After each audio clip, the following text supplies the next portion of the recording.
त्या दिवशी मी माझ्या मावशीच्या गावी आले होते. मावशीचं घर खूप साधं आणि सरळ होतं. मावशीचे मालक तसे परगावीच कामाला असायचे. मावशी एकटी असल्यामुळे मी काही दिवसांसाठी तिच्याकडे आले होते. माझं नुकतंच 2 वर्षांपूर्वी लग्न झालं होतं, पण अजून काही मूलबाळ नव्हतं. मावशीच्या घरी आल्यानंतर मला दिवसभर खूपच बोर व्हायचं आणि खूपच कंटाळा येत असायचा. मी एकटीच आले होते. मावशी तर दिवसभर शेतात वगैरे कामाला जायची. पण तिच्या शेजारी एक तरुण होता. तो नेहमी मावशीच्या घरी काही ना काही कामासाठी येत असायचा. त्यांचे आणि तिचे घरचे जवळचे नातेसंबंध होते. पण एक दिवशी माझी आणि त्याची ओळख मावशीने त्याच्यासोबत करून दिली. मी दिसायला तरुण आणि सुंदर होते. पण एक दिवशी मावशी बाहेरगावी गेली होती. मी घरी एकटीच असताना भर दुपारी तो आला. बोलता बोलता वेगळाच विषय रंगत दिला आणि हळूहळू तो मला वेगळंच बोलू लागला. नंतर त्याने धावलं आणि त्याचं पाहून मी आश्चर्यचकित झाले. म्हटलं, हे काय करतोय? तो म्हटला की तू मला खूप आवडते, फक्त एकदा मला सुख दे, बघ तुला कसा आनंद देतो. मी म्हटलं, अरे हे काय करतोय? तो म्हटला, असू दे ना, माझं पण आता लग्न कधी होईल माहीत नाही, पण तुला आनंद देतो आणि तुला पण खूपच बरं वाटेल. मी नकोच म्हणत होते, मात्र तो चालू झाला. पण भर दुपारी त्याने असा वेगवेगळ्या पद्धतीत मला सुख दिलं की बाई गं, मला खूपच आनंद भेटला. नक्की काय झालं होतं माझं आणि त्या तरुणाचं, आणि रोज दुपारी येऊन मग तो कसा आनंद घेऊ लागला आणि मला पण कसा सुख देऊ लागला, ती सगळी कथा आज मी तुम्हाला सांगणार आहे. पण त्याच्या आधी जर तुम्ही नवीन असाल आणि अजूनपर्यंत आपल्या या चॅनलला लाईक सबस्क्राईब केलं नसेल तर आत्ता लगेच करून घ्या. चला तर मग कथेला सुरुवात करते. नमस्कार मित्रांनो, माझं नाव पूजा आहे. मी साधारणतः अगदी 30 ते 32 वर्षांची अगदी तरुण. नुकतंच 2 वर्षांपूर्वी माझं लग्न झालं होतं. मला एक मावशी होती, एकुलती एक. कारण की मामा नव्हता. माझी आई आणि मावशी असंच माझं कुटुंब होतं. मी पहिल्यापासून शहरामध्ये इथे वाढले होते. माझी मावशी आजी गावी राहायच्या. मात्र काही वर्षांपूर्वी माझ्या आजी पण वारली होती, त्यामुळे मावशी एकटीच राहायची. मावशीचे मालक कामासाठी नेहमीच परगावी असायचे आणि ते कधीतरी गावी यायचे. पण मी नेहमी उन्हाळ्या सुट्टीत किंवा इतर वेळेस मावशीकडे माझं जाणं येणं तर हमखास असायचं. त्या दिवशी मला चांगलंच आठवतं आहे, माझं लग्न झालं होतं, पण माझा नवरा पण दुसरीकडे कामाला आहे. त्यामुळे महिन्यातून 6 महिन्यातून ते कधी येत असतात आणि मी मग जास्त करून माझ्या माहेरीच असते. एक दिवशी मावशीचा फोन आला आणि म्हटली, काय गं पूजा, विसरली की काय मला? आधीसारखं येत नाही, काय नाही. मी म्हटलं की अगं नाही, तुझ्याकडे यायचं आहे, पण वेळच भेटत नाही. मग काय, जावई बापू कुठे आहेत असं तिने विचारलं. मी म्हटलं, ते तर कामासाठी बाहेरच, त्यांना कुठे वेळ आहे तेव्हा. त्यावेळेस ती मला म्हटली की असेल निवांत तर ये, आता गावाकडची यात्रा पण आली जवळ आणि येताना तुझ्या आईला पण घेऊन ये, म्हणजे तिच्या बहिणीला. मी म्हटलं, तिला तर नाही जमायचं, मात्र मी येईन एकटीच. त्यावेळेस ती म्हटली, बरं ये. मला ती खूपच प्रेम करायची. अगदी मावशी पण जेमतेम थोडीफार माझ्या वयाची, त्यामुळे आमचे विचार खूपच जमायचे आणि ती मला खूपच स्वतःच्या लेकीसारखी जपायची. मग काय, मी तिला भेटण्यासाठी मला आठवते घरी आले होते. यायला मला तसं सगळ्या रात्री मी प्रवास करून पहाटे मावशीच्या गावी पोहोचले. गाव खूपच साधं आणि खूपच खेडेगाव होतं, पण नेहमी उन्हाळ्यात सुट्टीत खूपच करमून जायचं. कारण की गावाकडची दरवर्षी यात्रा असायची आणि यात्रेत खूपच मन रमून जायचं. सगळे नातेवाईक वगैरे मावशीच्या घरी येत असायचे. त्या दिवशी मात्र मी तिच्या घरी आले होते. तिला खूपच आनंद मिळाला. पहाटे मी आले होते. आले की आधी झोपले. सकाळी उठायला मला उशीर झाला. तोपर्यंत तिचं सगळं आवरलं होतं. स्वयंपाक वगैरे सगळा करून तयार होता. तिने मला अगदी झोपेतून उठवलं आणि म्हटली की पूजा उठ, आधी जेवण करून घे. मी म्हटलं की हो करते ना, आता फ्रेश तर होऊ दे. मग दात घासत मी बाहेर आले. मी इथे शहरात सारखंच तिथे पण गाऊन घातला होता आणि मी बाहेर बसले होते. त्याच वेळेस ग बाई, शेजारच्या असलेल्या घरचा एक तरुण काही कामानिमित्त मावशीकडे आला होता. मला पाहून खूपच आश्चर्यचकित झाला. त्यावेळेस तो सरळ घरात गेला आणि मावशीला काहीतरी बोलू लागला. त्यावेळेस तिने सांगितलं की अरे, ती तर माझ्या बहिणीची मुलगी आहे पूजा, तू हिला बघितलं असेल. त्यावेळेस तो म्हटला नाही, मी पहिल्यांदाच पाहतोय. त्यावेळेस तिने माझी ओळख त्या तरुणासोबत करून दिली. त्याचं नाव सागर होतं. मात्र मी खूपच त्याला लाजले होते. तो वेगळ्याच प्रकारे पाहत होता. त्याची नजर सगळं बोलत होते. मात्र मी जास्त करून लक्ष दिलं नाही. मी नुकत्याच गावांवर होते. मात्र त्याची नजर माझ्या भरदार आणि उठाव असलेल्या त्या 2 रसाळ आंब्यांकडे होती. पहिल्यांदाच कोणीतरी एवढं मला निहाळत होतं हे मला समजलं होतं. मात्र मी जास्त लक्ष दिलं नाही. थोड्या वेळाने अंघोळीसाठी मी पाणी उतरलं. मावशीच्या घरी बाहेर अंघोळीची सोय होती. बाहेरच अगदी डोक्या एवढी भिंत कडेने होती आणि तिथे अंघोळ करावी लागत असायची. मग मी तिथे गेले आणि आधीच पाणी तापवून ठेवलं होतं. ते पाणी घेतलं आणि अंघोळीला मी गेले आणि अंघोळ केली. त्यावेळेस मला समजलं की बाजूच्याच खिडकीमधून तो तरुण मला पाहत होता. तिथेच उभा होता. अंघोळ झाल्यानंतर मी घरात गेले. थोडंसं मला वेगळंच वाटलं, मात्र मी जास्त लक्ष दिलं नाही. जेवण वगैरे केलं आणि आजच्या दिवस मावशी म्हटली की नाही, मी जात शेतामध्ये. तिचं शेत वगैरे होतं आणि ती शेतामध्ये रोज कामाला जायची. पण आज मी आले म्हणून ती म्हटले की थांबतीच, काम काय रोजच आहे. मी म्हटलं की हो. दुपारी असंच आम्ही दोघीजणी बसलो होतो. त्याच वेळेस तो शेजारचा सागर अचानक घरी आला आणि मग काय, असंच पाहुणचार वगैरे त्याचा सुरू झाला. आणि त्यावेळेस मी म्हटलं की बाई गं, खूपच गरम होतं आहे गावी. त्यावेळेस ती म्हटली हो अगं, उन्हाळ्याच्या दिवसात. त्यावेळेस त्याने आम्हा दोघींसाठी एक थंड पेय आणलं आणि थंडगार आईस्क्रीम वगैरे आणलं. खूपच बरं वाटलं. मी त्यांना मग बोलू लागले. तो पण मला बोलू लागला.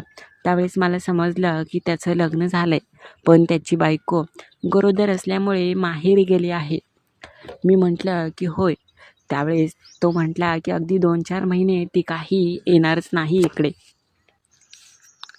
मग काय, दुपारच्या वेळेस मावशी अगदी झोपी गेली आणि आम्ही दोघंच होतो. त्यावेळेस सागर मला बोलता बोलता म्हणाला, तुमचे मालक काय करतात?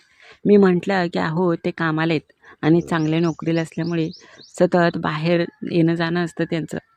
होय, म्हणजे कधीतरी घरी तुमच्याकडे येतात? मी म्हटलं हो, कधीतरी त्यांना वेळ भेटतो आणि त्यावेळेस ते येतात.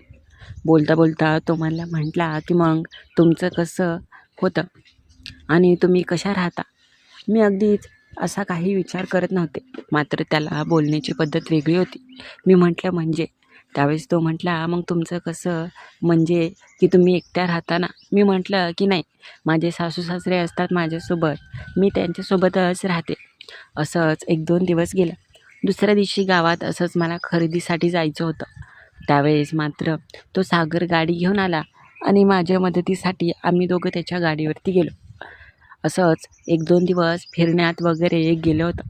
यात्रेमध्ये त्याने माझी खूपच मदत केली आणि माझी आणि त्याची चांगली जवळीक वाढली होती. पण माझ्यापेक्षा तो खूपच निराळा होता. त्याची बोलण्याची पद्धत खूपच वेगळी वाटायची मला, पण मी लक्ष देत नव्हते.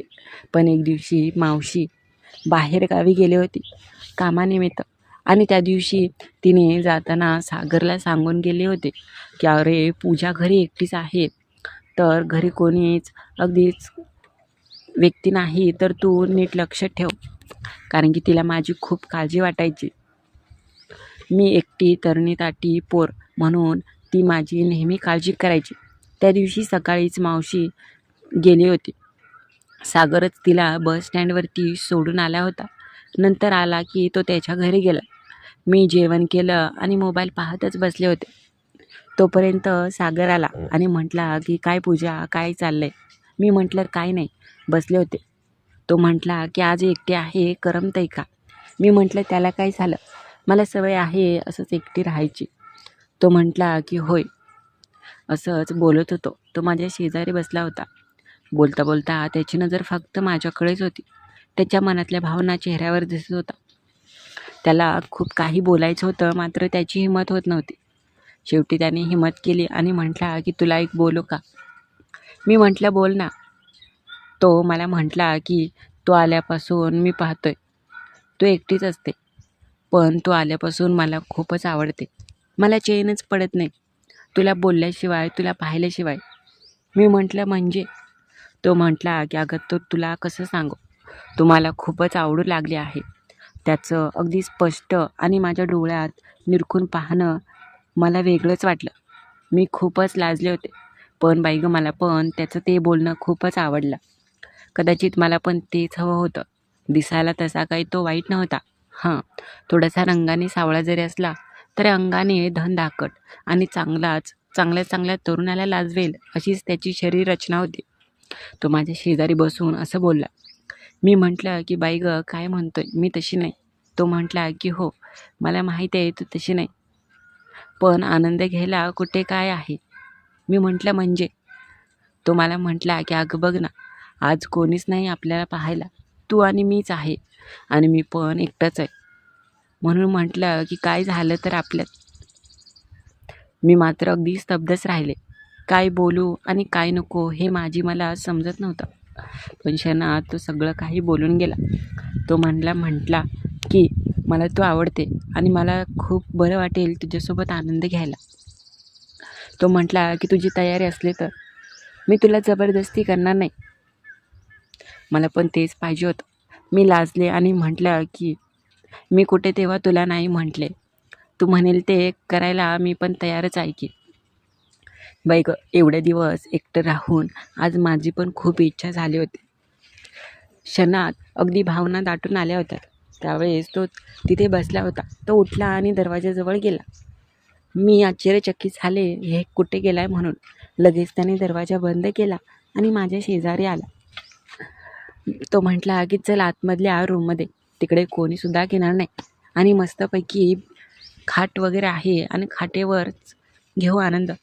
मी पण लगेच तयार झाले आणि लगेच त्याच्यासोबत त्या रूममध्ये आले. रूमचा पण दरवाजा लावला आणि त्याने ओढूनच मला जवळ घेतलं. मला बोलूनसुद्धा दिलं नाही. बोलण्याच्या आधी त्याने मला ओठांवर ओठ टेकवले आणि वेड्यासारखं सुख मला देऊ लागला. बाई गं, मला चांगलाच आनंद मिळू लागला. इतक्या दिवस मला मात्र असं सुख मिळालंच नव्हतं आणि मी पण त्याच्या प्रेमात वेडीपिशी झाले. हळूहळू त्याच्या हाताचा स्पर्श माझ्या अगदी मनाला आणि माझ्या सगळ्या शरीराला एक वेगळाच आधार देत होता. मला चांगलं सुख मिळू लागलं. अंगावर शहारेच आले होते. खरंच काही गोष्टींचा आनंद परक्या लोकांकडूनच मिळतो हे मला आता समजलं होतं. त्याच्या पुढे मी काहीच नव्हते. असं काही त्यांनी कवेत मला घेतलं होतं की मी हालूसुद्धा शकणार नाही आणि सुटणारच नव्हते. तो मला सुख देऊ लागला. तिथेच त्या पलंगावरती आमचा हा खेळ रंगला. आणि मग काय, त्याने ज्यावेळेस काढलं आणि दाखवलं, मी मात्र आश्चर्याने अगदी वेडीपिशी झाले. मी म्हटलं की पहिल्यांदाच असं मी पाहते काहीतरी. तो म्हटला की होय का, नुसतं पाहू नाही, ह्याच्यापासून आनंद घ्यायला तर अजूनच तुला सुख मिळेल. तो म्हटला की थांब, मी तुला तो स्वर्गाचा आनंद देणार आहे. मी म्हटलं हो, जे काय करायचं आहे ते लवकर दे आणि भरपूर माझ्याकडून सुख घे. तो म्हटला हां. आता मी पण मन मोकळेपणाने आनंद घेत होते. न लाजता सुख मी त्याच्याकडून घेत होते. तो मात्र चालू झाला आणि आता खरं माझ्या आयुष्यात सुंदर क्षणाची सुंदर क्षण येऊ लागले. तो मला असा काही सुख देत होता की माझ्या ओठातून रसाळ आवाज थांबत नव्हते.